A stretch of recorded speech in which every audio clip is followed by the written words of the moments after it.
जब एक्सप्लेन करने वाले हैं तमिल की एक ऐसी वेब सीरीज को जिसे साउथ सिनेमा की नंबर 1 वेब सीरीज माना जाता है। सस्पेंस और थ्रिल से भरी इस सीरीज का एक एक सीन ऐसा है जिसे आप मिस नहीं कर पाएंगे।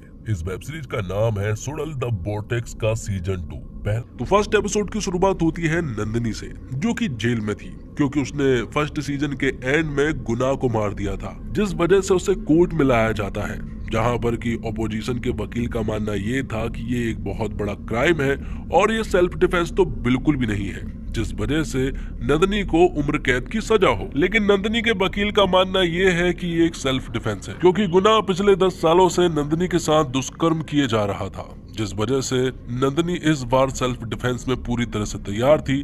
बस गलती उसने ये की उसने चक्रवर्ती की गन अपने पास रख ली थी और वकील साहब यहाँ नंदिनी को बाइज्जत बरी के लिए मांग करता है, जिसके बाद नंदिनी कोर्ट के बाहर चक्रवर्ती से मिलती है। चक्रवर्ती यहाँ पर नंदिनी को बताता है कि तुम जल्द ही जेल से रिहा हो जाओगी क्योंकि चेलप्पा सर बहुत मेहनत कर रहे हैं और चेलप्पा सर ने भी वादा किया है कि वो जल्द से जल्द जेल से बाहर निकलेगी। जिसके बाद चक्रवर्ती जो है वो चेलप्पा सर के साथ उनके घर जाने लगता है। दरअसल बात कुछ ऐसी है कि चेलप्पा सर और चक्रवर्ती के पिता जो है वो बहुत ही अच्छे दोस्त थे और चेलप्पा सर ने ही चक्रवर्ती को पाल पोस कर बड़ा किया था और उन्होंने ही उसे पढ़ाया भी था, जिस वजह से चक्रवर्ती भी उन्हें बिल्कुल पिता की तरह मानता है। तो जिस जगह पर चेलप्पा सर रहते हैं उसी जगह पर हर साल एक देवी जी का फेस्टिवल होता है और वो फेस्टिवल भी नजदीक आ चुका था। वो फेस्टिवल लगभग 9 से 10 दिनों तक चलता है, जहाँ पर गाँव के सभी लोग इकट्ठे होते हैं और यहीं पर चेलप्पा सर जो है वो इसी फेस्टिवल में झंडा वंदन भी करते हैं क्योंकि यहाँ के लोग जो है वो चेलप्पा सर को बहुत ही मानते पूछते हैं। लेकिन तभी हम देखते हैं कि कुछ लोग जो है वो आपस में ही लड़ने लगते हैं।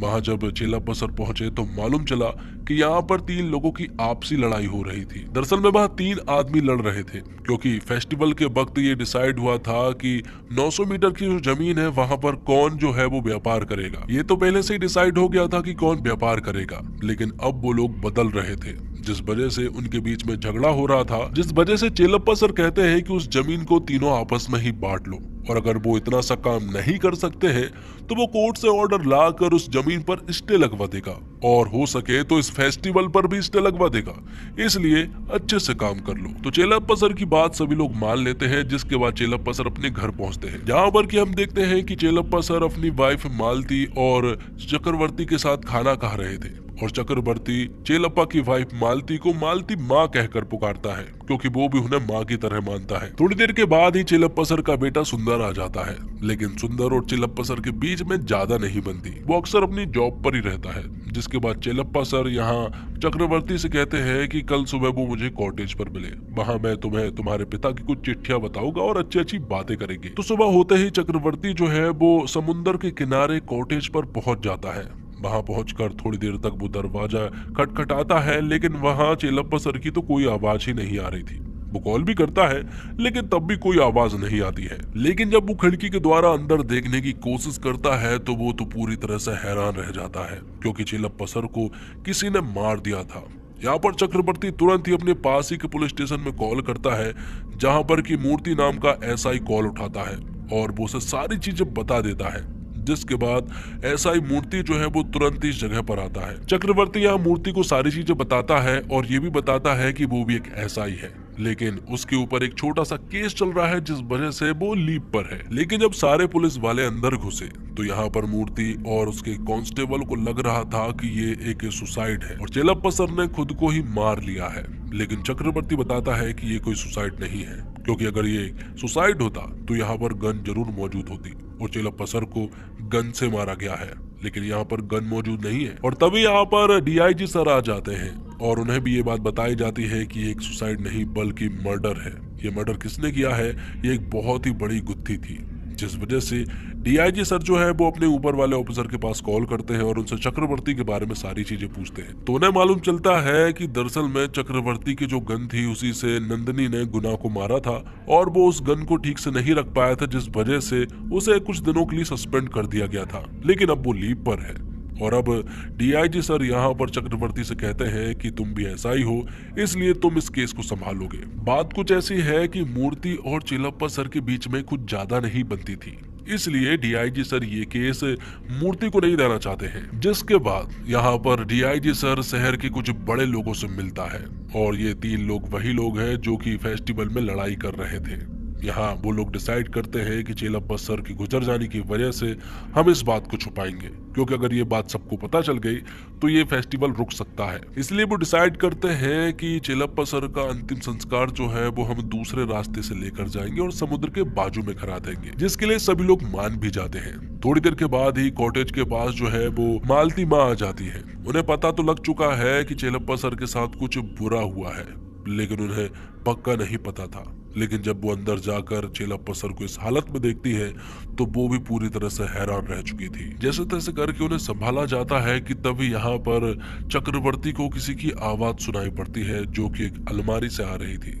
जैसे ही वो उस अलमारी के नजदीक गए और उस अलमारी को जैसे ही उन्होंने खोला तो उन्हें वहां एक लड़की दिखाई दी जिसके शरीर पर खून लगा हुआ था और उसके हाथ में गन थी, जिसे देखकर चक्रवर्ती और मूर्ति तो पूरी तरह से हैरान रह चुके थे कि आखिरकार उन्हें ऐसा लग रहा था कि ये वही लड़की है जिसने यहाँ पर चेलप्पा सर को मारा होगा। लेकिन चक्रवर्ती बताता है कि ये काम तो उस लड़की ने भी नहीं किया है, ये काम किसी और का है, क्योंकि अलमारी को बाहर से बंद किया गया था और लड़की तो अंदर कैद थी। गुत्ती तो बहुत ही उलझती जा रही थी। यहाँ पर चक्रवर्ती सोचता है कि सबसे पहले मैं उस लड़की से जाकर पूछताछ करता हूँ, लेकिन वो लड़की तो कुछ बोलने का ही नाम नहीं ले रही थी। यहाँ पर चक्रवर्ती उससे बहुत सारे सवाल पूछता है कि चेलप्पा सर को तुम कैसे जानती हो, तुम वहां पर क्या कर रही थी।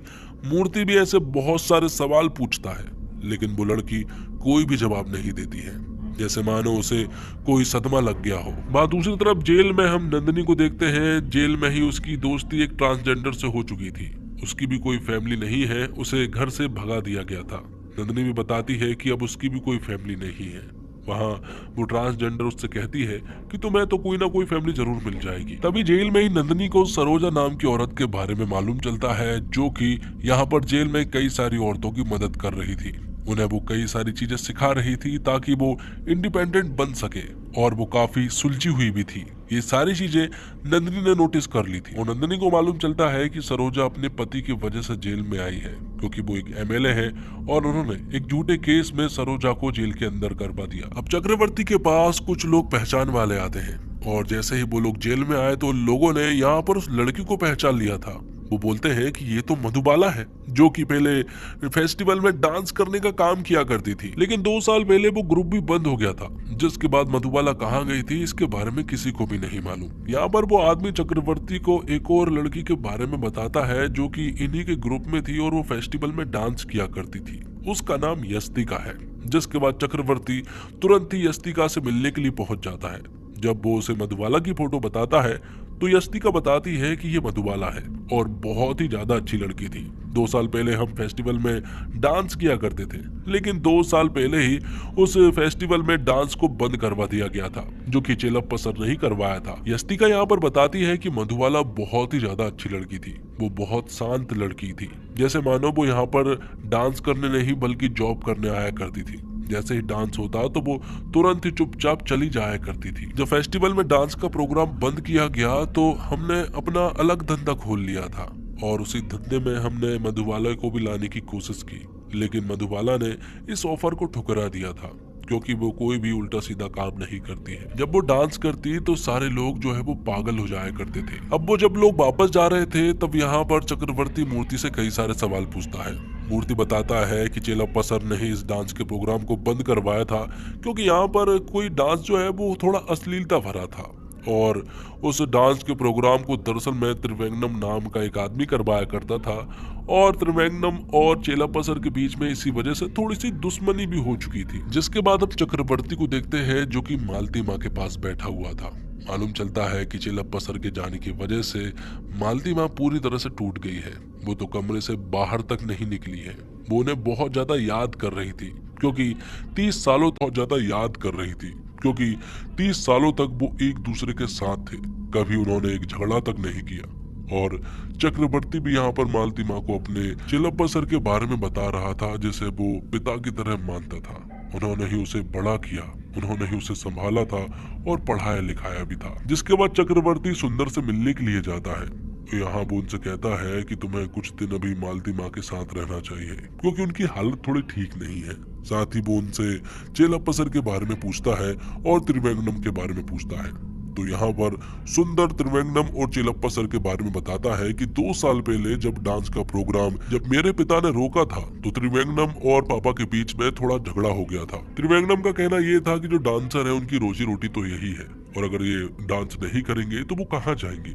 लेकिन चेलप्पा सर कहते हैं कि डांस की वजह से तुम अपनी आड़ में रोटी पका रहे हो क्योंकि तुम अपना अच्छा खासा बिजनेस कर रहे हो। लोग वहां पर फेस्टिवल में आते हैं, देवी को पूजते हैं, लेकिन ऐसा अश्लीलता भरा डांस देखकर उन्हें भी आना यहाँ पर अच्छा नहीं लगेगा। तो यहाँ पर चक्रवर्ती को त्रिवेंद्रम के बारे में मालूम चल जाता है कि चेलप्पा सर और त्रिवेंद्रम के बीच में रिश्ते कुछ खास नहीं थे कि तभी यहाँ पर टीवी पे न्यूज वायरल हो जाती है चेलप्पा सर के मर जाने के बारे में। ये बात जितनी दबाई गई थी अब ये बात और ज्यादा फैल चुकी थी, सभी को इसके बारे में मालूम चल चुका था और सारे आरोप जो है वो त्रिवेंद्रम के ऊपर लग रहे थे, जिस वजह से वो आग बबूला जो होते हुए पुलिस स्टेशन में आया। वहां पर मूर्ति और चक्रवर्ती दोनों ही मौजूद थे। त्रिवेंद्रम कहता है कि मेरे ऊपर ये सारे इल्जाम क्यों लगाए जा रहे हैं, क्या तुम्हें मेरे खिलाफ कोई सबूत मिले हैं। चक्रवर्ती यहाँ पर त्रिवेंद्रम से कहता है कि 2 साल पहले चेलप्पा सर ने तुम्हारा डांस का प्रोग्राम रुकवाया था, शायद उसी का बदला तुमने लिया हो।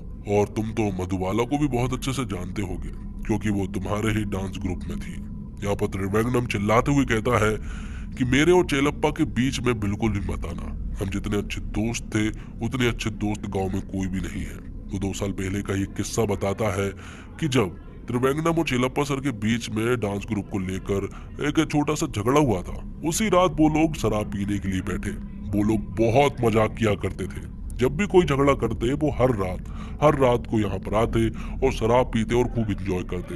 ऐसी थी चेलप्पा सर और यहाँ त्रिवेंद्रम की दोस्ती। तो यहाँ पर चक्रवर्ती को बिल्कुल भी समझ नहीं आ रहा था कि आखिर ये सब कुछ हो क्या रहा है, क्योंकि अभी किसी के ऊपर भी शक करना थोड़ा मुश्किल हो रहा था। कि तभी यहाँ पर हम एक लड़की को देखते हैं जो कि एक अखबार जला रही थी और फिर धीरे धीरे करके हम शहर की बहुत सारी लड़कियों को देखने लगते हैं जो कि अलग अलग पुलिस स्टेशन में एंटर हो रही थी और सभी जगह जाकर वो सारे पुलिस वालों के एसआई से कहती है कि चेलप्पा सर को मैंने मारा है। वो अलग अलग पुलिस स्टेशन गए और वहां जाकर उन्होंने सिर्फ एक ही बात कही कि चेलप्पा सर को मैंने मारा है। और ऐसी बहुत सारी लड़कियां थी। ये देखकर यहाँ पर चक्रवर्ती और मूर्ति भी पूरी तरह से हैरान थे कि आखिर ये सब कुछ क्या हो रहा है। और इसी के साथ सेकंड एपिसोड यहीं पर समाप्त होता है। तो थर्ड एपिसोड की शुरुआत होती है जहां हमें मालूम चलता है कि रात को 7 स्टेशनों में 7 अलग अलग लड़कियों ने ये बयान दर्ज करवाया है कि चेल्लम सर को उन्होंने मारा है। और चक्रवर्ती के लिए ये एक बहुत बड़ी मिस्ट्री बनती जा रही थी, इसलिए डीआईजी सर यहाँ पर चक्रवर्ती से मिलने के लिए आए थे और जानना चाह रहे थे कि आखिर ये सब कुछ क्या हो रहा है। और उन्होंने चक्रवर्ती से कहा है कि इन सब के बारे में कृपया कर मीडिया को ना बताएं। जिसके बाद वो 7 लड़कियों के बयान लेते हैं और 7 लड़कियों में पहली लड़की थी नाची, जो कि बताती है कि चेल्लम सर ने मर्डर वाली रात मुझे घर बुलाया था, वो भी अपने कॉटेज पर, जहां मैं डरते डरते उनके घर पर पहुंची। दरवाजा खोलते से ही मुझे चेल्लम सर मिले। थोड़ी देर के बाद जब मैं अंदर पहुंची तो मैंने देखा कि उनके टेबल पर एक गन रखी हुई है, जो देखकर मैं पूरी तरह से डर गई थी। लेकिन बाद में मैंने उसी गन को उठाकर उनके ऊपर शूट कर दिया और उन्हें जान से मार दिया और वो तब तुरंत ही यहीं पर मारे गए थे। तो नाची नाम की लड़की ने ये अपना बयान दिया था, लेकिन और भी 6 लड़कियां हैं जिन्होंने सेम टू सेम यही बयान दिया है जो कि नाची ने दिया था। ये देखकर यहाँ पर चक्रवर्ती और मूर्ति पूरी तरह से हैरान थे कि आखिर इतना ज्यादा मिलता जुलता बयान आखिरकार कोई कैसे दे सकता है। 7 की 7 लड़कियों ने जैसा कि नाची ने बताया है उसी तरह से उन्होंने भी बताया। एक और खास बात, वो 7 ही एक दूसरे को नहीं जानती है। तो चक्रवर्ती को ये बात समझ नहीं आ रही थी कि ये 7 लड़कियां आखिरकार चेल्लम सर को मारना क्यों चाहती थी। एक और बड़ी बात कि इन सभी के मोबाइल फोन को जब चेक किया गया तो इन 7 लड़कियों के मोबाइल फोन में एक दूसरे के नंबर तो बिल्कुल भी सेव नहीं थे। ये 7 लड़कियां पूरी तरह से इंडिपेंडेंट है और इनकी फैमिली बैकग्राउंड के बारे में भी किसी को भी कोई खबर नहीं है। जिसके बाद हम जेल में सरोजा को देख पाते हैं, उसके साथ नंदिनी भी खड़ी हुई थी। नंदिनी सरोजा को देखकर बहुत अच्छे से समझ गई थी कि सरोजा वो औरत है जो कि सबकी मदद करने में यकीन रखती है। जिसके बाद वार्डन जो है वो नंदिनी को अपने पास बुलाती है और वो उन्हें बताती है कि आपके वकील चेलप्पा सर जो है वो अब इस दुनिया में नहीं रहे हैं उनका किसी ने मर्डर कर दिया है। ये सुनने के बाद तो नंदिनी पूरी तरह से हैरान रह जाती है और वो यहाँ पर रोने लगती है, क्योंकि एक चलप्पा सर ही थे जो कि नंदिनी को बचा सकते थे। जिसके बाद जज साहब जो है वो नंदिनी से वीडियो कॉल पर बात करते हैं और वो उन्हें बताते हैं कि इस समय जो सिचुएशन है वो बहुत ही ज्यादा खराब है। वो बताते हैं कि चलते केस में अगर वकील की मौत हो जाए तो जजमेंट देने में थोड़ी सी देरी हो सकती है, और ये भी हो सकता है कि तुम्हारा केस जो है वो रीट्रायल में चले जाए, मतलब कि इस केस की सुनवाई जो है वो फिर से स्टार्ट करनी पड़ेगी। ये सुनने के बाद तो नंदिनी जो है वो पूरी तरह से हैरान रह जाती है कि अगर ये केस फिर से स्टार्ट हुआ तो जरूर उसे सजा हो सकती है, जबकि चिलप्पा सर तो उसे कुछ ही दिनों में रिहा करवाने वाले थे। तो नंदिनी के लिए तो ये एक बहुत बड़ा झटका था। दूसरी तरफ चक्रवर्ती और मूर्ति जो है वो इस केस में फंसते जा रहे थे। उन्हें समझ नहीं आ रहा था कि ये सातों लड़कियों ने एक तरह का बयान क्यों दिया है। शायद मुतु को बचाने के लिए उन्होंने ये सब किया हो, क्योंकि जब उन्हें पता चला हो कि मुतु पकड़ी गई है तो इन सभी ने अपने आप को अरेस्ट कर लिया ताकि वो लोग पुलिस को गुमराह कर सके। लेकिन अगर सब कुछ जानना है तो हमें सबसे पहले इनके आपस में लिंक के बारे में जानना होगा कि ये एक दूसरे के बारे में कितना जानती है, ये कहाँ से पढ़ी है, कहाँ रहती है। सारी चीजों के बारे में अगर हमें मालूम चल जाए तो हम इनके बारे में पता कर सकते हैं। तो अब ये 7 लड़कियां और मुतु को मिलाकर हो जाती है 8 लड़कियां, और अब इन्हें जेल में नहीं रखा जा सकता था, इसलिए इन्हें जुडिशल कस्टडी में भेज दिया जाता है। और 5 डिस्ट्रिक्ट में सिर्फ एक ही जुडिशल कस्टडी वाला जेल है और वो जेल है सटाया का जेल, जिसमें नंदिनी भी मौजूद है। तो फिर इन 8 लड़कियों को उस जेल में भेज दिया जाता है जहाँ पर चक्रवर्ती भी मौजूद था, और इसी जेल में चक्रवर्ती जो है वो सबसे पहले नंदिनी से मिलता है। वो उससे चेलप्पा सर के बारे में बात करता है कि उनके जाने से मुझे भी बहुत ज्यादा दुख हुआ है, वो बिल्कुल मेरे पिता की तरह थे। लेकिन फिर भी चक्रवर्ती कहता है कि मैं पूरी कोशिश करूंगा कि तुम्हें जल्द से जल्द जेल से बाहर लाया जाए। लेकिन ये सब कुछ नंदिनी को इतना आसान तो नहीं लगता, क्योंकि ये चेलप्पा सर ही कर सकते थे। जिसके बाद यहाँ पर चक्रवर्ती जो है वो नंदिनी को एक काम देता है। वो इन्हें चेलप्पा सर के मर्डर के बारे में बता देता है, इन 8 लड़कियों के बारे में सारी चीजें बता देता है, और उसे ये भी बताता है कि उसे ऐसा लगता है कि ये 8 लड़कियां एक दूसरे को जानती है और इन सब ने मिलकर ये सब कुछ प्लान किया है। इसलिए मैं चाहता हूँ कि तुम इन 8 लड़कियों पर नजर रखो, इनके बारे में जानने की कोशिश करो। तुम इस जेल में मेरी आंख और कान बंद कर रहो। अगर इनके आपसी संबंध के बारे में तुम्हें कुछ भी मालूम चलता है तो मुझे जरूर बताना, क्योंकि अगर हमें कुछ भी मालूम चला तो हम चिलप्पा सर के मर्डर इन्वेस्टिगेशन वाले केस को जल्द से जल्द सॉल्व कर सकते हैं, जिसके लिए नंदिनी भी मान जाती है। और फिर जेल में वो इन 8 लड़कियों के ऊपर नजर रखने लगती है। जेल में नंदिनी देखती है कि ये 8 लड़कियां एक दूसरे को बिल्कुल भी नहीं जानती है, यहाँ तक कि ये तो एक दूसरे की तरफ देख भी नहीं रही थी। या फिर ऐसा भी हो सकता है कि ये एक दूसरे को ना पहचानने का सिर्फ ढोंग कर रही हो। तो अब नंदिनी इन सब के बारे में पता करने लगती है। जिस सेल में नंदिनी और उसकी ट्रांसजेंडर दोस्त रहती है, उसी सेल में यहाँ पर उन्हीं 8 लड़कियों में से 2 लड़कियां आ जाती है। लेकिन तभी अचानक से एक लड़की को दोहरे पड़ने लगते हैं, और वो लड़की उन्हीं 8 लड़कियों में से एक थी जिसका नाम मुप्पी था। जब उसे दोहरे पड़ने लगे तो यहाँ वो दूसरी लड़की उसकी मदद करने के लिए नहीं आती है, बल्कि यहाँ नंदिनी आगे आती है और उस मुप्पी की मदद करती है। यहाँ पर उसे तुरंत ही हॉस्पिटल भेजा जाता है। तब यहाँ पर नंदिनी को ऐसा लगा था कि शायद ये एक दूसरे को सचमुच नहीं जानती है। जिसके बाद चक्रवर्ती धीमा नाम के आदमी से मिलता है, जो कि चेलप्पा सर का ड्राइवर हुआ करता था, और वो धीमा से यहाँ पर सुंदर के बारे में पूछने आया था। धीमा को मालूम है कि सुंदर कहाँ पर मौजूद होगा। दरअसल में वो तो पीकर टुन हो गया था, और आज दरअसल में चेलप्पा सर का अंतिम संस्कार करना था, जिस वजह से वो उसे वहां से बुलाकर उस जगह पर लेकर जाते हैं जहां पर कि चेलप्पा सर का अंतिम संस्कार होने वाला था। यहाँ पर धीमा जो है अंतिम संस्कार के दौरान अपने हाथ से एक ताबीज उतार देता है, और ये ताबीज उसने पिछले 14 सालों से पहना हुआ था, और 1 साल और अगर वो पहना रहता तो फेस्टिवल में उसे काली माता के गेटअप वाला रोल मिल जाता। दूसरी तरफ जेल में कुछ हफ्सी औरतें ऐसी थी जो कि इन नई लबेली लड़कियों पर गंदी नजरें रख रही थी। वो लोग उनके ऊपर बुरी तरह से बर्ताव कर रही थी, लेकिन वो लड़कियां भी बिल्कुल कम नहीं पड़ रही थी, बल्कि वो तो उन्हें भला बुरा सुना रही थी, जैसे मानो ये लड़की यहाँ पर कई दिनों से रह रही हो। ये देखकर यहाँ पर नंदिनी को बड़ा अच्छा लगा, और अपने आप को बहुत ही अच्छे से प्रोटेक्ट भी कर सकती है। दूसरी तरफ हमारा हीरो चक्रवर्ती जो है वो इन लड़कियों के आपस में लिंक निकाल रहा था। उन्हें सोशल मीडिया की तरफ से कुछ रील्स वगैरह मिलती है जिसमें कुछ लड़कियां जो है वो क्रिकेट खेल रही थी, तो कोई लड़की डांस वगैरह में हिस्सा लेती है, कोई एग्रीकल्चर डेवलपमेंट ऑफिसर है, तो कोई इस तरह से वकील है कि वो किसी से भी नहीं डरती है। लेकिन फिर भी इनके आपस में कोई भी लिंक नहीं है। जब चेलप्पा सर का मर्डर हुआ था तब इनके मोबाइल फोन भी स्विच ऑफ थे और ये चेलप्पा सर के आसपास वाले घर में भी मौजूद नहीं थे। जिसके बाद चक्रवर्ती जो है वो चेलप्पा सर के असिस्टेंट वकील से मिलता है। वो उन्हें पर्सनल इंफॉर्मेशन तो नहीं दे रहे थे, लेकिन पब्लिक जो केस है वो उनके बारे में बता रहे थे। वो यहाँ पर चक्रवर्ती को प्रियमदा वाले केस के बारे में बताने वाले थे, लेकिन वो उन्हें चुप कर देता है।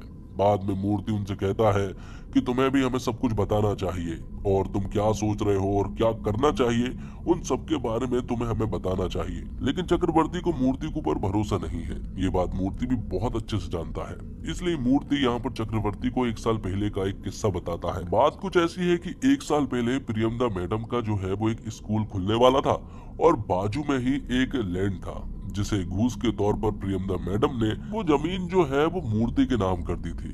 लेकिन चेलप्पा सर ने इस पर केस कर दिया था, तो बाद में मूर्ति को कुछ महीनों के लिए सस्पेंड कर दिया गया था, जिस वजह से ही चेलप्पा सर और मूर्ति के बीच में बिल्कुल भी नहीं बनती है। अब सीन प्रेजेंट में आ जाता है जहां पर की मूर्ति और चक्रवर्ती जो है वो प्रियमदा मैडम के स्कूल आते हैं, जहां पर की मूर्ति का बेटा भी पढ़ता है। लेकिन मूर्ति का बेटा यहाँ मूर्ति को कुछ खास पसंद नहीं करता। वो उसे हाथ भी बताता है, लेकिन मूर्ति का बेटा तो कोई रिएक्ट ही नहीं करता। जिसके बाद चक्रवर्ती या प्रियमदा मैडम से मिलता है। वो उन्हें बताता है कि आपके स्कूल में क्या क्या चल रहा है, क्या आप हमें बता सकती हैं? वो उन्हें उन सारी लड़कियों की फोटोग्राफ्स बताता है और पूछता है कि क्या तुम इन सारी लड़कियों को जानती हो?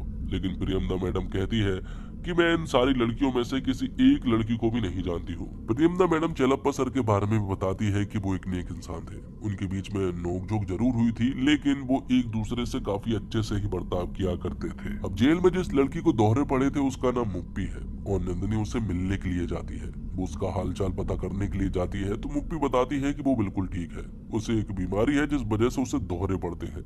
जब लाइट जो है वो एकदम से ब्लिंक करने लगती है तो उसे ऐसे दोहरे पड़ जाते हैं। इसलिए कॉलेज की हॉस्टल में एक वार्डन थी और उन्होंने मुझे फिल्म देखने से पूरी तरह से बैन कर दिया था, क्योंकि कुछ फिल्मों के क्लाइमेक्स ऐसे थे जिनमें ऐसे सीन ही थे जिनमें लाइट जो है वो बंद चालू हुआ करती थी, जिस वजह से मुझे दोहरे पड़ने लगते थे। इसलिए मुझे फिल्म देखने से बैन कर दिया गया था। अब जेल में यहाँ पर नंदिनी जो है वो इन 8 लड़कियों के पास बारी बारी से जाती है और इन सबसे बात करने की कोशिश करती है। नंदिनी यहाँ पर पाती है कि ये सारी लड़कियां जो है वो सेल्फ इंडिपेंडेंट है और अपने काम को काफी अच्छे तरीके से करती है। इन्हीं में से एक बीरा नाम की लड़की थी जो कि जेल की टॉयलेट वगैरह साफ कर रही थी। इसलिए यहाँ पर नंदिनी उससे कहती है कि अगर ये काम तुम्हें अच्छा नहीं लग रहा हो तो मैं ये काम कर सकती हूँ। लेकिन बीरा कहती है कि हॉस्टल और कॉलेज में मैंने ऐसे काम बहुत किए हैं, इसलिए मुझे मत सिखाओ। जिसके बाद हम सुंदर को देखते हैं जो कि अपने पिता की अस्थि को विसर्जित कर रहा था। यहीं पर हम मालती माँ और चक्रवर्ती को भी देख पाते हैं। यहाँ पर चक्रवर्ती देखता है कि सुंदर जो है वो काफी गुस्से में है और चक्रवर्ती ये बात अपनी मालती माँ से पूछता है कि क्या सुंदर पहले भी इसी तरह से गुस्से में रहता था। जिसके बाद चक्रवर्ती जो है वो धीमा से मिलने के लिए जाता है, क्योंकि उसे उसके ऊपर थोड़ा शक हो रहा था। वो उसे मिलने के लिए जाता है कि तुम तो चेलप्पा सर के ड्राइवर थे, मर्डर वाली रात को तुम कहाँ पर मौजूद थे? और वो उन लड़कियों के बारे में भी पूछ रहा था। लेकिन यहाँ पर अचानक से ही धीमा जो है वो भाग निकलता है। पता नहीं उसे क्या मालूम था, लेकिन यहाँ पर वो चक्रवर्ती को बिना कुछ बताए ही यहाँ से भाग निकलता है। थोड़ी देर के बाद जब वो बहुत दूर भाग जाता है तो यहाँ पर चक्रवर्ती के पास नंदिनी का कॉल आता है और नंदिनी बताती है कि पता नहीं इन 8 लड़कियों के बारे में तुम्हें क्या पता करना है, लेकिन एक बात तो तय है कि ये 8 लड़कियां एक दूसरे को तो जरूर जानती है, क्योंकि इन सब का एक ताल्लुक जरूर है कि ये जरूर किसी ना किसी कॉलेज और हॉस्टल में साथ पढ़ी है। तभी मालूम चलता है कि इन 8 लड़कियों में से 3 लड़कियां ऐसी हैं जिन्हें ट्रस्ट के द्वारा पैसा मिला करते थे और कॉलेज, कोचिंग और स्कूल में वही ट्रस्ट के द्वारा इनकी पढ़ाई करवाई गई है और ये ट्रस्ट दरअसल में प्रियमदा मैडम का है। चक्रवर्ती समझ गया यहाँ पर कि भैया प्रियमदा मैडम को तो जरूर कुछ न कुछ जरूर मालूम है। इसलिए वो परिंदा मैडम से फिर से बात करने के लिए पहुंचता है। वो उनसे पूछता है कि जब मैंने आपसे पहले पूछा था कि आप इन 8 लड़कियों को जानती हैं तो आपने मुझे कोई भी जवाब नहीं दिया था, लेकिन आपका जो ट्रस्ट है उन्हीं के द्वारा पैसे जाते हैं इन 3 लड़कियों के पास और इनकी पूरी पढ़ाई जो है वो आपके ट्रस्ट के द्वारा ही करवाई गई है। प्रियंका मैडम कहती है कि उन 3 लड़कियों को नहीं पढ़ाया है, बल्कि उन 8 लड़कियों की जिम्मेदारी मेरे पास थी। जिसके बाद वो यहाँ पर चक्रवर्ती को 10 साल पहले की एक कहानी बताने लगती है। वो बताती है कि 10 साल पहले जब मैं घर में अकेली थी तब चेलप्पा मेरे पास आया। दरअसल में हमारे स्कूल को खुले सिर्फ 2 साल ही हुए थे, तभी हमारे स्कूल में एक बहुत बड़ी प्रॉब्लम हो गई और स्कूल से मिलने वाले खाने की वजह से एक लड़के को फूड पॉइजनिंग होने की वजह से उसकी मौत हो गई, जिसकी ऑटोप्सी रिपोर्ट उसने चेंज करवा दी थी घूस देकर। लेकिन इसके बारे में चेलप्पा को सब कुछ मालूम था। तब चेलप्पा यहाँ पर प्रियंका मैडम को ब्लैकमेल करना चाहता था और वो कहता है कि अगर तुम्हें जेल नहीं जाना है और अपने स्कूल को बंद नहीं करवाना है तो तुम्हें मेरा एक काम करना होगा। वो यहाँ पर एक वैन के पास उसे लेकर जाता है और उस वैन में 8 लड़कियां मौजूद थी। वो इन 8 लड़कियों के बारे में प्रियंका मैडम से कहता है कि इन्हें गायब करना होगा। इन लड़कियों से मैं जब चाहे तब मिलना चाहता हूँ और सबसे बड़ी बात, इन लड़कियों के बारे में किसी को भी कोई खबर नहीं लगनी चाहिए और ये भी कि मेरा इनसे कोई संबंध नहीं है। चेलप्पा यहाँ पर प्रियंका मैडम को ब्लैकमेल कर रहा था, जिस वजह से यहाँ पर प्रियंका मैडम को चेलप्पा सर की बात माननी पड़ी। अब जब सीन प्रेजेंट में आया तो यहाँ पर चक्रवर्ती की रूह कांप गई कि आखिरकार चेलप्पा को वो पिता मानता था, लेकिन वो तो एक दानव निकले। यहाँ पर प्रियंका मैडम कहती है कि तुम जहाँ भी गवाही मांगो मैं वहां तक गवाही दे सकती हूँ, क्योंकि उन 8 लड़कियों के लिए मैं कुछ भी कर सकती हूँ। जब तुमने उन 8 लड़कों की फोटो बताई तो मैं खुश हो गई कि आखिरकार ये जिंदा है। प्रियंका मैडम यहाँ पर चक्रवर्ती को बताती है कि वो 8 लड़कियां बहुत ही ज्यादा तेज है और पूरी तरह से इंडिपेंडेंट है, क्योंकि उन्होंने अपनी लाइफ में कई सारे उतार चढ़ाव देखे हैं। जिसके बाद चक्रवर्ती काली माँ के फेस्टिवल में पहुंचा, जहाँ पर कि वो शायद धीमा से मिलने वाला था। दूसरी तरफ जेल में हम नंदिनी को देखते हैं। दरअसल में नंदिनी को मालूम चला है कि ये 8 लड़कियां जो है वो एक जगह पर इकट्ठी हो रही है। आखिर वो इकट्ठी क्यों हो रही है उसे नहीं मालूम, लेकिन ये 8 लड़कियां सर्कल बनाकर बुरी तरह से रो रही थी, जिससे कि नंदिनी को ये बात तो मालूम चल चुकी थी कि इन सब का आपस में कनेक्शन तो जरूर है। और इसी के साथ 3rd और 4th एपिसोड यहीं पर समाप्त होते हैं। तो 5th एपिसोड की शुरुआत होती है नंदिनी से, जो कि जेल में थी और उससे मिलने के लिए चेलप्पा सर के कुछ जूनियर वकील आए थे, क्योंकि अब नंदिनी का वो केस यही संभालने वाले हैं। इसलिए वो नंदिनी के पास सारी डिटेल्स लेने के लिए आए थे, लेकिन नंदिनी यहाँ पर उन्हें कुछ ज्यादा नहीं बता पाती, क्योंकि उसने चेलप्पा सर को सारी बातें बता चुकी थी और अब उसके पास बताने को कुछ ज्यादा था ही नहीं, जिससे नंदिनी को ऐसा लगने लगा था कि शायद ये केस जो है वो बहुत ही कमजोर हो चुका है और अब शायद उसे हमेशा के लिए जेल में ही रहना पड़े। दूसरी तरफ चक्रवर्ती जो है वो इस गम में बैठा हुआ था कि जिसे वो भगवान मानता था वो दरअसल में एक हैवान निकला। बात हो रही है चेलप्पा सर की। ये सारी बातें चक्रवर्ती मूर्ति को बता रहा होता है, जिसके बाद वो चेलप्पा सर के फिर से उसी कॉटेज में जाते हैं और वहाँ पर छानबीन करना एक बार फिर से स्टार्ट करते हैं। तो यहाँ पर चक्रवर्ती मूर्ति से कहता है कि जब मैं स्कूल में पढ़ा करता था और जब मैं एग्जाम देता था तो मेरे पापा हमेशा मुझसे कहा करते थे, जब कोई क्वेश्चन ना बने ना तो उसे छोड़कर आगे बढ़ जाना चाहिए, क्योंकि अगर उसी पर अटके रहोगे तो बाकी का 90% का जो हमारा पेपर है वो भी खराब हो सकता है। इस केस में भी वही बात है। वो बताता है कि जो 10% का जो टफ क्वेश्चन है ना, वो क्वेश्चन ये है कि अलमारी के बाहर से कुंडी किसने लगाई थी, क्योंकि चेलप्पा सर तो मारे जा चुके थे, मुत्तू भी अंदर अलमारी में बंद थी, तो वो कुंडी आखिर लगाई किसने। तभी चक्रवर्ती को अलमारी के पीछे एक सुरंग दिखाई पड़ती है। जैसे ही उसे समझ आया कि यहाँ पर एक सुरंग है तो वो तुरंत ही उस सुरंग के द्वारा अंदर जाने लगता है और मूर्ति भी यहाँ पर उसके साथ मौजूद था। जब वो और अंदर गए तो सुरंग के अंदर ही उन्हें कुछ कागज दिखाई पड़े जो कि पूरी तरह से जले हुए थे, जिससे कि चक्रवर्ती पूरी तरह से समझ गया था कि जिसने भी यहाँ पर चेलप्पा सर को मारा है उसी ने ये सारे सबूत जो है वो जलाए होंगे। अब धीरे धीरे करते हुए चक्रवर्ती और मूर्ति आगे बढ़ते हैं और आगे बढ़ने के बाद वो पहुंच जाते हैं सीधे टनल के बाहर, जो कि समुद्र के जस्ट सामने खुलता है। ये देखकर चक्रवर्ती बहुत हैरान था कि आखिरकार इस टनल के बारे में किसी को भी क्यों खबर नहीं थी। तब चक्रवर्ती इस टनल के बारे में पता करने के लिए जाता है। मालूम चलता है कि ये टनल दरअसल में अंग्रेजों के जमाने की है और ज्यादातर अंग्रेज ही इस टनल को यूज किया करते थे। जिसके बाद हम मछुआरे फर्नांडिस को देख पाते हैं, जो कि जब अपना काम कर रहा होता है तभी यहाँ पर वो धामू को आते हुए देखता है, जो कि काफी ज्यादा डरा हुआ था और वो पास आता है। अब यहाँ से चक्रवर्ती सीधा मालती माँ के पास जाता है। वो उनके पास जाकर कुछ सवाल करता है, जैसे कि उन्हें कॉटेज की उस टनल के बारे में मालूम था कि नहीं। लेकिन मालती माँ बताती है कि उस कॉटेज की टनल के बारे में उन्हें कुछ भी नहीं मालूम था, और उन्हें तो ऐसा लगता है कि इस टनल के बारे में चिलप्पा को भी नहीं मालूम होगा, क्योंकि अगर उन्हें मालूम होता तो वो मुझे जरूर बताते। लेकिन चक्रवर्ती कहता है कि ऐसी बहुत सारी बातें हैं जो कि चिलप्पा सर शायद तुम्हें नहीं बताते थे। जब वो दोनों आपस में बात कर ही रहे होते हैं कि तभी फर्नांडिस जो है वो धामू को लेकर सीधा मालती माँ के घर पर आ जाता है, जहाँ पर कि चक्रवर्ती भी मौजूद है। वो यहाँ पर उससे बोलते हैं कि ये हमें देखकर भाग रहा था, इसलिए हम इसे पकड़कर तुम्हारे पास लेकर आ गए। चक्रवर्ती यहाँ पर धामू से पूछने की कोशिश करता है कि आखिरकार तुम मुझे देखकर भागे क्यों थे। दरअसल धामू जो है वो यहाँ चिलप्पा सर के बिल्कुल परिवार जैसा है। वो ड्राइवर जरूर था, लेकिन वो उसे बहुत मानते थे। तब धामू यहाँ पर सब कुछ सच बता देता है। वो कहता है कि दरअसल में चिलप्पा सर उसके पिता है, और उसके बारे में किसी को ना मालूम चले इसलिए वो भाग गया था। वो इसके बारे में किसी को भी नहीं बताना चाहता था। ये बताते हुए यहाँ पर धामू को बड़ा दुख हो रहा था। थोड़ी देर के बाद ही मालती माँ उसके पास आती है और उसे एक जोर का चांटा लगाते हुए यहाँ से सीधा घर के अंदर चली जाती है। दूसरी तरफ जेल में हम नंदिनी और बाकी सारी कैदियों को देख पाते हैं। यहाँ पर नंदिनी को उन सब के बारे में सब कुछ धीरे धीरे मालूम चल रहा था कि तभी जेल में ही सिलेंडर के द्वारा एक ब्लास्ट होता है, जो कि उन्हीं लड़कियों ने करवाया था। यहाँ पर नंदिनी सारी चीजें साफ साफ देख पा रही थी कि ये लड़की जो है वो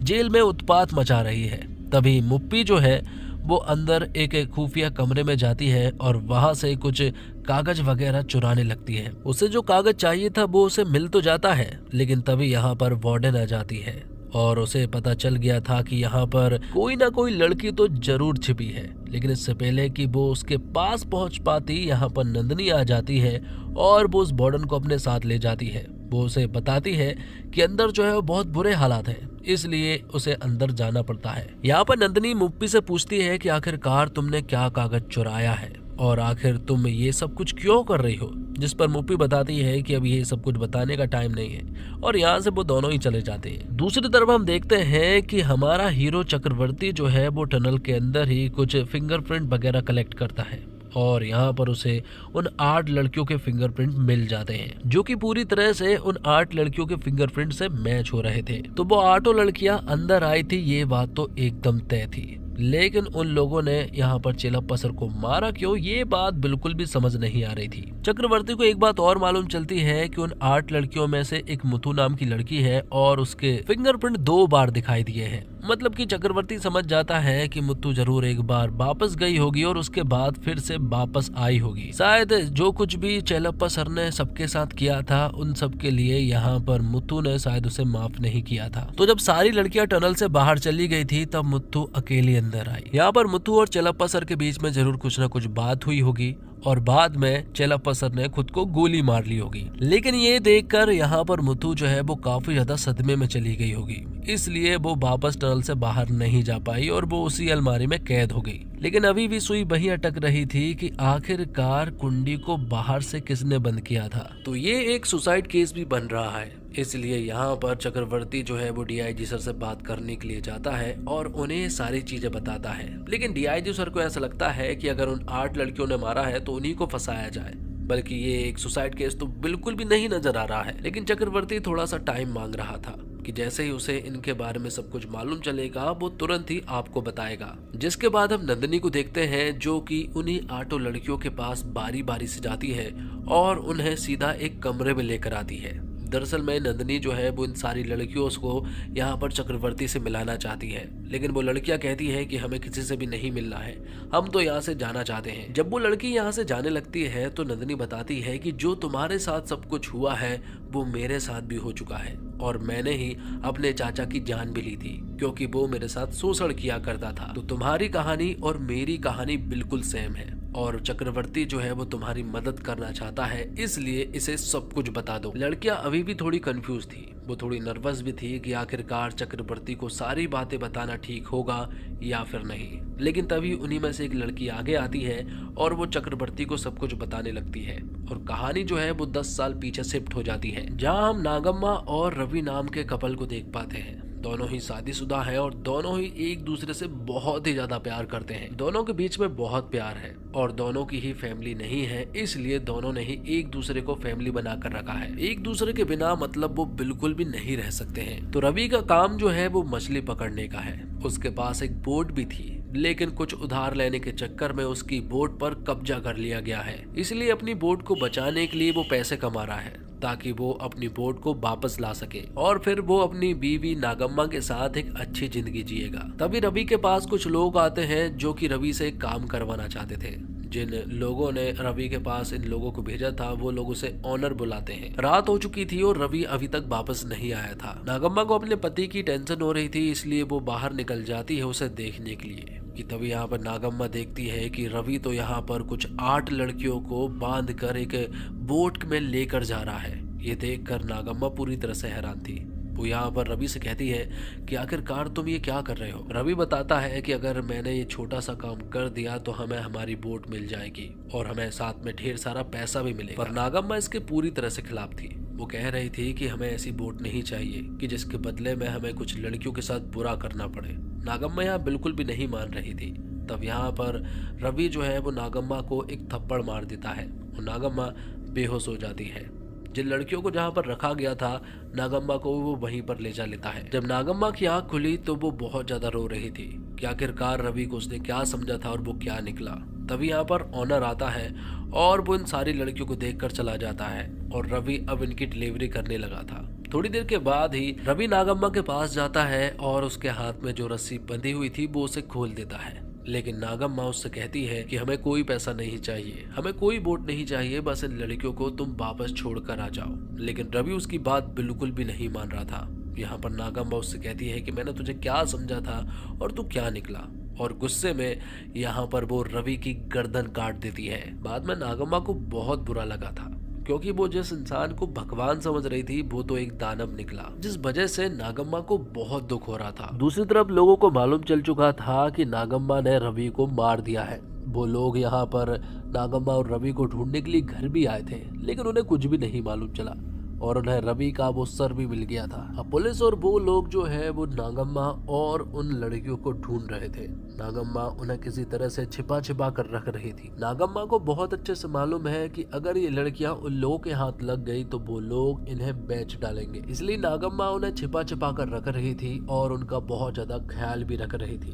भले उसके पास पैसे नहीं थे, लेकिन जैसे तैसे वो जगह जगह पर काम करती, पैसे जोड़ती। पर वो लोग अभी भी उन लड़कियों को ढूंढ रहे थे और नागम्मा जो है वो इन सारी लड़कियों को छिपा कर रखने में कामयाब हो रही थी। नागम्मा उन सभी का ख्याल तो रख रही थी, लेकिन अब बात ये आ रही थी कि उनके पास पैसे नहीं बचे थे और नागम्मा को कोई काम भी नहीं मिल रहा था।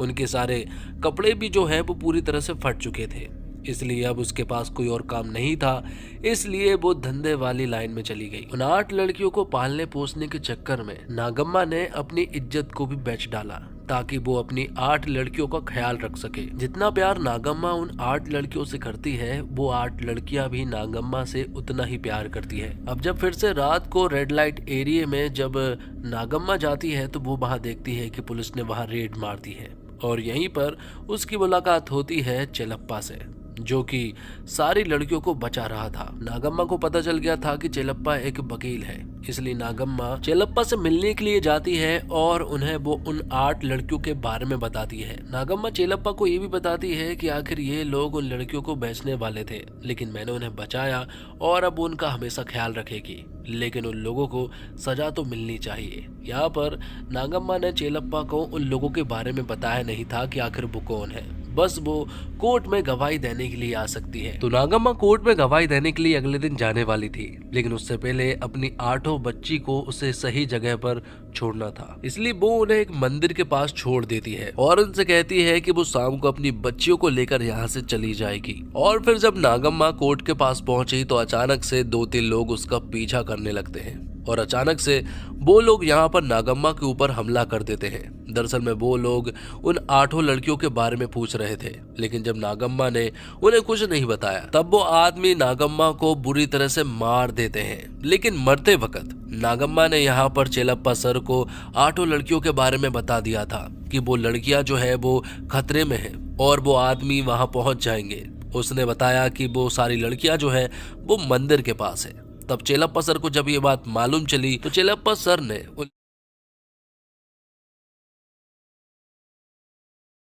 हैं कि दरअसल में नागम्मा को कोर्ट के बाहर ही इन्हें दानवों ने मार दिया है और मैंने नागम्मा से वादा किया था कि मैं तुम लड़कियों को जरूर बचा कर रहूंगा। और फिर तभी हमने देखा था कि चिलेप्पा सर जो है वो प्रियमदा मैडम के पास गए थे और वो उन्हें ब्लैकमेल कर रहे थे ताकि वो इन 8 लड़कियों को सेफ रख सके, जबकि हमें बताया गया था कि दरअसल में चिलेप्पा सर एक दानव है, जबकि वो एक दानव नहीं बल्कि एक देवता है और इन 8 लड़कियों को वो पूरी तरह से सेफ कर रहे थे। इसलिए इन सभी को उसने अलग अलग शहर में भेज दिया था और इनके बारे में किसी को भी कुछ नहीं पता था। और जब वो उन्हें अलग अलग शहर में लेकर जा रहा था तब इन 8 लड़कियों के नाम जो है वो यहाँ पर चेलप्पा सर ने देवियों के नाम पर रखे थे और चेलप्पा सर ने सारी लड़कियों से ये भी कहा था कि आखिर तक अपने दानव का चेहरा जरूर याद रखना। सभी लड़कियों को छोड़ने के बाद सिर्फ एक आखिरी लड़की बची थी और यहाँ पर चेलप्पा सर उससे कहते हैं कि आखिर मैं तुम्हें एक सबसे शक्तिशाली देवी के बारे में बताता हूँ जिसका नाम है मुथु कुमार और आज से तुम्हारा होगा मुथु नाम। इस तरह से चेलप्पा सर ने उन सारी लड़कियों को बचाया था और वो सचमुच ही दानव नहीं बल्कि देवता है। ये बात जब यहाँ पर चक्रवर्ती सुनता है तो उसे भी बड़ा अच्छा लगा क्योंकि वो भी चेलप्पा सर को बहुत ही अच्छा मानता है और अपने पिता की तरह मानता है और उसे हमेशा से ऐसा लगता था कि चेलप्पा सर ऐसा कुछ भी नहीं कर सकते हैं। तो चक्रवर्ती जानता है कि ये खून तो उन 8 लड़कियों ने तो नहीं किया है, इसलिए वो उनसे कहता है कि मैं तुम्हें जेल से जरूर बाहर निकालूंगा, बस इस केस को मुझे सुसाइड नाम देना होगा। जिसके बाद हम सुंदर और धामू को देख पाते हैं। दरअसल में बात कुछ ऐसी है कि सुंदर को भी पहले से ही मालूम है कि धामू जो है वो उसी के पिता का बेटा है। हालांकि ये बात उसे किसी ने बताई नहीं है, बल्कि जिस तरह से वो चेलप्पा सर के साथ रहा करता था, उसके कमरे में चेलप्पा सर की फोटो थी और जिस तरह से वो उनकी इज्जत करता था, जिस तरह से वो उनकी तरह बनने की कोशिश करता था, इससे वो पहचान गया था। लेकिन ये बात सुंदर ने किसी को नहीं बताई थी। धीमा यहाँ पर सुंदर को ये भी बताता है कि चेलप्पा सर को भी ये बात नहीं मालूम है कि मैं उनका बेटा हूँ। ये बात सुनकर तो सुंदर भी हैरान था क्योंकि सुंदर को ऐसा लग रहा था कि पापा को भी मालूम था कि शायद धीमा ही उनका बेटा है, लेकिन अब जब उसे मालूम चला है कि पापा को नहीं मालूम था, इसके बावजूद वो उसके साथ ड्राइवर वाला बर्ताव करते थे, तो उसे बड़ा बुरा लगा कि इतने दिनों तक मैं उनसे ठीक से बात तक नहीं करता था। वो इसलिए क्योंकि उसे ऐसा लगता था कि उन्हें पता है कि धीमा उनका बेटा है, इसके बावजूद वो उसके साथ ड्राइवर वाला बर्ताव करते हैं। जिसके बाद हमें कुछ बातें और मालूम चलती है कि दरअसल में चेलप्पा सर जो है वो ह्यूमन ट्रैफिकिंग केस को लेकर काफी सीरियस हो चुके थे। वो इन लड़कियों के बारे में पता करने लगे थे और इन सब को पीछे कौन है वो ये भी पता करने लगे थे। उन्हें यहाँ पर एक बहुत बड़े गिरोह के बारे में मालूम चलता है कि देश के कोने कोने से लोग लड़कियों को लेकर आते हैं और उन्हें देश विदेश भेजते हैं। जिसके बाद चक्रवर्ती भी उस आदमी से मिलता है जिससे कि चेलप्पा सर मिला करते थे और उन्हीं से ह्यूमन ट्रैफिकिंग के बारे में उन्हें बहुत सारा नॉलेज मिला था। यहाँ पर चक्रवर्ती को मालूम चलता है कि लोग देश विदेश इन लड़कियों को यहाँ बोट के सहारे भेजते हैं और एक बार तो ये लोग समुद्र के बीच ही पकड़े गए थे, लेकिन जब हम लोग उनके नजदीक गए तो उन लोगों ने लड़कियों के हाथ पैर में पत्थर बांध कर उन्हें समुद्र में फेंक दिया और जब उनके पास गए तो लड़कियां उनके पास नहीं मिली और अब जब उनके पास सबूत नहीं होते हैं तो हम उन्हें पकड़ भी नहीं पाते हैं। इस तरह से ये लोग बच जाते हैं। तभी इन्हें एक चीमा नाम के आदमी के बारे में मालूम चलता है जो कि इसी तरह के काम करता है और लड़कियों को देश विदेश पहुंचाने का काम करता है, वो भी बोट के द्वारा। चक्रवर्ती को यहाँ पर 2 लड़कियों के बारे में और मालूम चलता है कि 2 लड़कियों को जल्द से जल्द बॉर्डर क्रॉस करवाने वाले हैं, जिसका काम जो है वो चीमा करने वाला था। चीमा जो है अपने बेटे के साथ मेले में गया था, लेकिन चक्रवर्ती और उसके सारे पुलिस वालों ने यहाँ पर चीमा को अरेस्ट कर लिया। तो उन दोनों लड़कियों को किसी भी हालत में बॉर्डर क्रॉस करने से रोकना था। इसलिए चक्रवर्ती डीआईजी सर से परमिशन लेने के लिए जाता है कि हमें बहुत ज्यादा कड़ी सुरक्षा की जरूरत है, हमें सारी कार की चेकिंग करनी होगी। लेकिन डीआईजी सर कहते हैं कि फेस्टिवल का टाइम है, वैसे ही हमारे पास बैकअप कम है और तुम यहाँ पर चेकिंग करने की बात कर रहे हो, ये तो बिल्कुल पॉसिबल नहीं है। अब जब डीआईजी सर के पास से मदद नहीं मिल पाई तो यहाँ पर चक्रवर्ती फर्नांडिस की मदद लेने के लिए जाता है कि तुम्हारा ही कोई आदमी होगा जो कि यहाँ से 2 लड़कियों को बॉर्डर क्रॉस कर पाएगा। अगर ऐसा कुछ भी होता है तो तुम मुझे जरूर बताना, क्योंकि वो लोग यही कहीं से उन दोनों लड़कियों को बॉर्डर क्रॉस करवाएंगे। ये जवाबदारी तुम्हारे ऊपर है। जिसके बाद जेल का सीन दिखाया जाता है, जहाँ पर कि नंदिनी देखती है कि एक बार फिर से ये सारी लड़कियां उसी जगह पर इकट्ठी हो रही थी। जब नंदिनी वहां पहुंची तो ये लड़कियां नंदिनी को पकड़कर मारने लगती है। नंदिनी उनसे पूछती है कि आखिर तुम मुझे क्यों मार रही हो, और वो ये भी जानना चाहती है कि आखिरकार कॉटेज में हुआ क्या था। लेकिन यहाँ पर कोई भी लड़की कुछ भी नहीं बता रही थी। वो बोल रही थी कि मैं तुम सभी की मदद करूंगी। तब मुत्तू यहाँ पर अपनी साथ की लड़कियों को बताने लगती है कि चेलप्पा सर ने जो हमारे पास लेटर भेजा था और उसमें जिस लड़की की बात हुई थी वो लड़की दरअसल में नंदिनी ही है। दरअसल में बात कुछ ऐसी है कि चेलप्पा सर ने कुछ समय पहले इन 8 लड़कियों के पास एक लेटर भेजा था, सभी से बातचीत की और उन्हें बताया कि मैंने तुमसे कहा था कि तुम्हें अपने दानव की शकल को याद रखना है, क्योंकि हमें उससे बदला लेना है। और इसी लेटर में चेलप्पा सर ने नंदिनी के केस के बारे में भी डिस्कशन किया था और उन 8 लड़कियों को उन्होंने अपने कॉटेज में बुलाया था रात को 12 बजे। जब रात को 12 बजते ही सारी लड़कियां टनल के द्वारा कॉटेज के अंदर जाने लगी तो उन्हें कुछ जले हुए पेपर दिखाई पड़े। उन्हें ऐसा लगा कि शायद इसे कोई जला रहा था और यहाँ पर उन्हें एक सीरियल नंबर भी मिला था।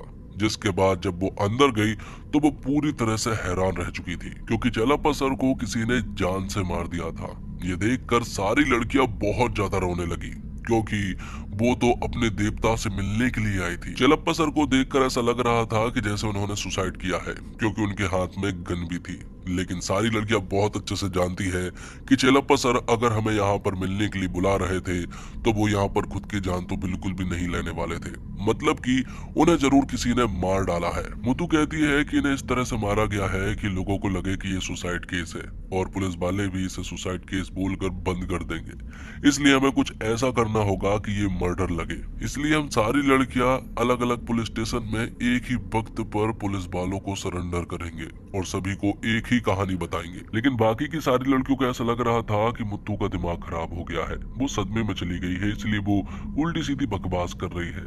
इसलिए मुत्तू को लेकर वो यहाँ से चली जाती है। जब सारी लड़कियां यहाँ से चली जाती है तो थोड़ी देर के बाद ही वापस जो है वो मुत्तू आती है और वो यहाँ पर चेलप्पा सर की डेड बॉडी के सामने बात कर रही थी। वो कहती है कि फेस्टिवल में पहले डांस का प्रोग्राम होता था, लेकिन आपको मेरा डांस करना पसंद नहीं था, इसलिए आपने फेस्टिवल में डांस के प्रोग्राम को ही बंद करवा दिया था, जिस वजह से मैंने आपसे 3 दिन तक बात नहीं की थी। लेकिन अब जब मैं आपसे बात कर रही हूँ तो आप मुझसे बात ही नहीं कर रहे हैं। मैं ऐसा बिल्कुल भी नहीं होने दे सकती हूँ। वो यहाँ पर चेलप्पा सर को गले लगाकर रोती है और उनके हाथ से गन छीन कर उसी अलमारी में बैठ जाती है। जब अगले दिन सभी को मालूम चला कि मुत्तू जो है वो पकड़ी गई है तो सारी लड़कियां अलग अलग पुलिस स्टेशन में जाकर एक ही बयान दर्ज करवा देती है और सारा का सारा इल्जाम वो सारी लड़कियां अपने ऊपर ले लेती है, जिस वजह से सारे पुलिस वाले जो है वो कंफ्यूज हो जाते हैं। अब बात आती है कि आखिरकार इन सब ने ऐसा क्यों किया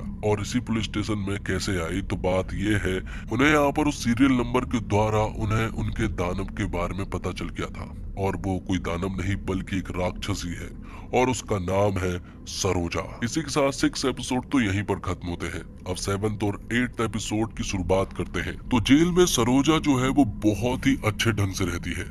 ऐसा लगता है जैसे सरोजा एक समाज सेवक है, जबकि सरोजा ही ह्यूमन ट्रैफिकिंग के पीछे एक सबसे बड़ा नाम है। और रवि को जिन लोगों ने हायर किया था और जिसे वो ऑनर बुलाते थे वो कोई और नहीं बल्कि सरोजा ही थी। इसी कारण ये सारी लड़कियां इसी जेल में आई ताकि वो सरोजा से बदला ले सके। सरोजा को इनके बारे में कुछ भी नहीं मालूम है, लेकिन इन लड़कियों को सरोजा के बारे में अब सब कुछ मालूम है। जिसके बाद हम देखते हैं कि मालती माँ से यहाँ पर सुंदर मिलने के लिए आता है और सुंदर अपने साथ धामू को भी लेकर आता है। धामू यहाँ पर मालती माँ और सुंदर को अपनी पहचान के बारे में इसलिए नहीं बता रहा था क्योंकि उनकी एक खुशहाल परिवार था और वो उन्हें इस तरह से तोड़ना नहीं चाहता था। बस वो तो उनका एक हिस्सा बनना चाहता था, जो कि वो उनका बन भी चुका था। जिसके बाद चक्रवर्ती और मूर्ति फिर से वही कॉटेज पर जाते हैं और वहां जाकर कुछ बात करते हैं।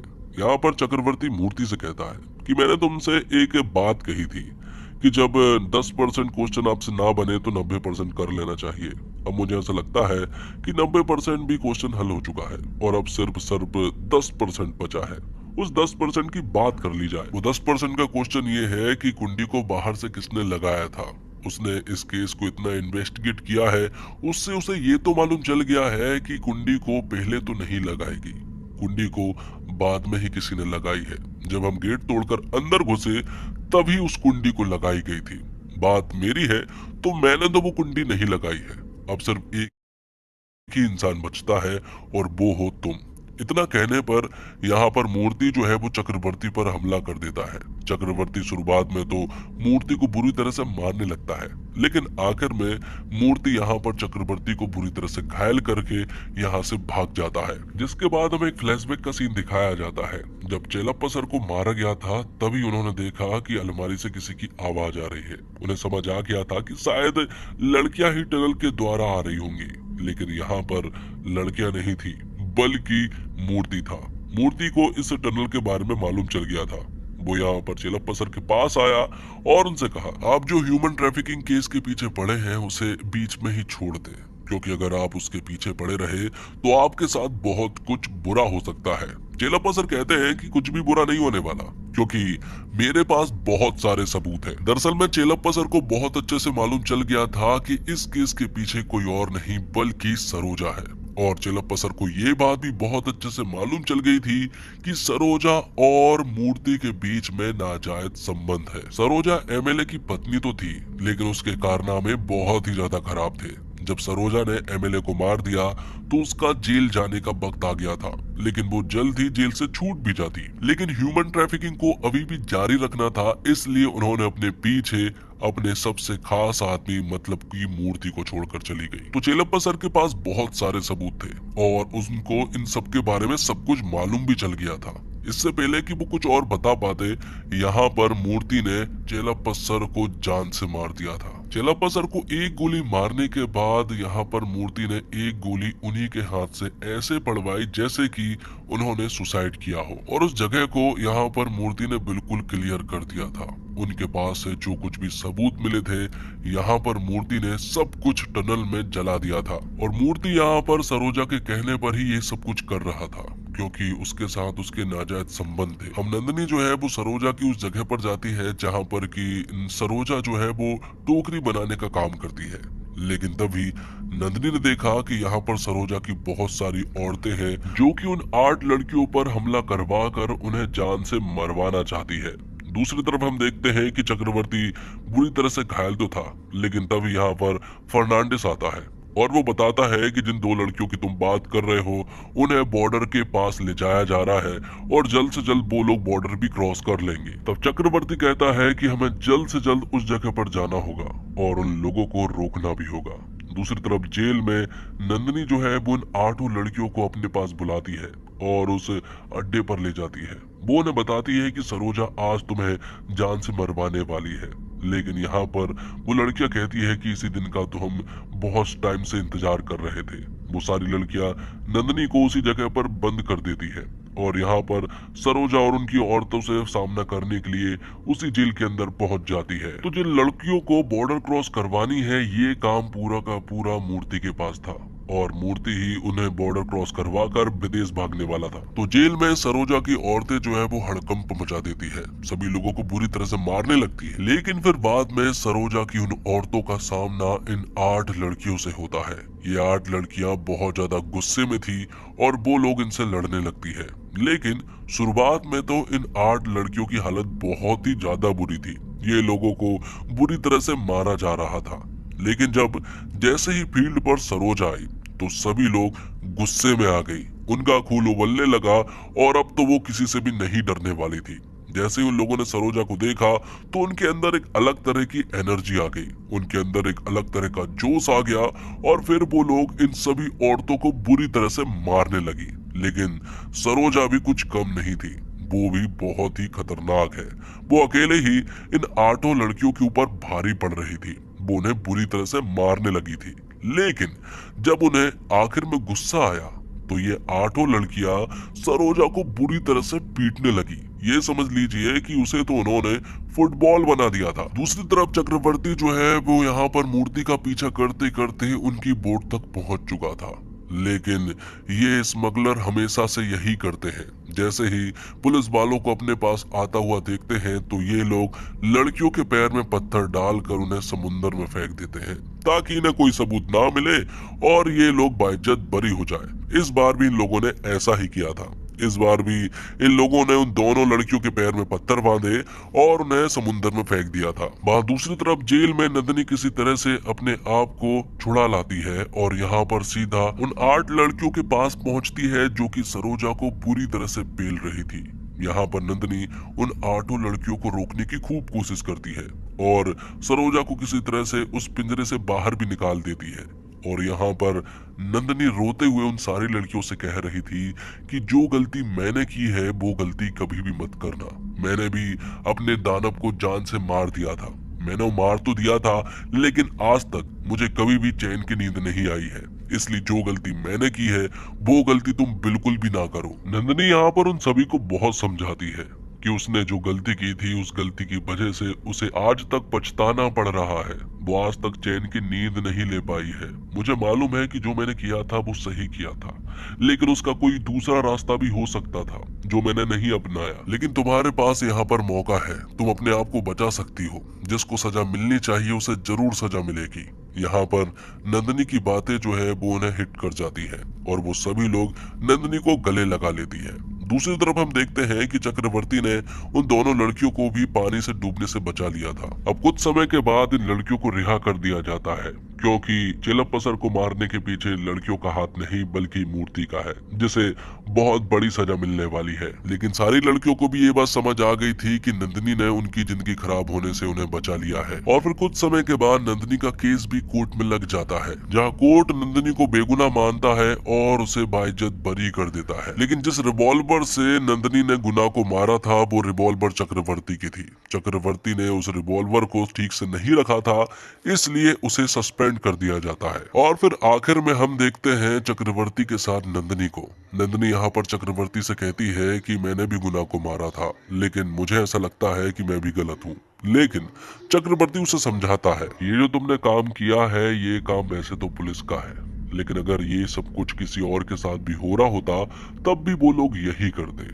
और वैसे भी तुमने तो पुलिस का काम किया है, मतलब कि तुमने कुछ भी बुरा नहीं किया है।